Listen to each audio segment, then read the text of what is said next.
નમસ્કાર, હું છું આરઝુ અને આપ જોઈ રહ્યા છો અવર ગીર સોમનાથ પર સાંજનું સરવૈયું. તો ચાલો જોઈએ આજના મહત્વના સમાચાર.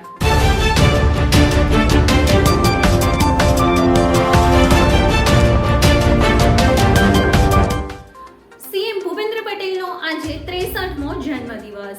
અડાલજના ત્રિમંદિરમાં દર્શન કરી અને કર્યો હતો દિવસનો પ્રારંભ.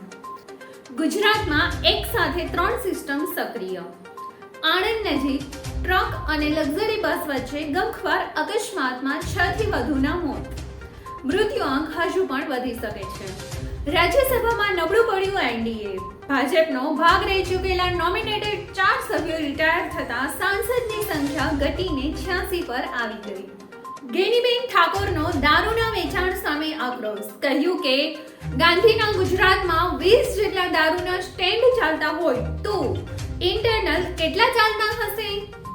વિશ્વમાં ડિજિટલ પેમેન્ટમાં ભારતનો હિસ્સો 50% કરતાં પણ વધારે. વર્ષ 2030 સુધીમાં ભારતમાં રિટેલ ડિજિટલ પેમેન્ટ વર્તમાન સ્તર કરતાં બમણું થઈને $7 ટ્રિલિયન સુધી પહોંચી શકે છે. અનંત રાધિકાના લગ્નમાં વગર આમંત્રણે પહોંચ્યા 2 યુવકો. બિનબુલાયા મહેમાનની પોલીસે કરી સરભરા. એક યુવક યુટ્યુબર જ્યારે બીજો બિઝનેસમેન હોવાનું સામે આવ્યું છે. 20 કલાક જેલમાં વિતાવ્યા બાદ બંનેને મુક્ત કર્યા. સેનાએ કુપવાડામાં 3 આતંકીને કર્યા ઠાર. એલઓસી નજીક ઘૂસણખોરીનો નિષ્ફળ પ્રયાસ. સર્ચ ઓપરેશન ચાલુ.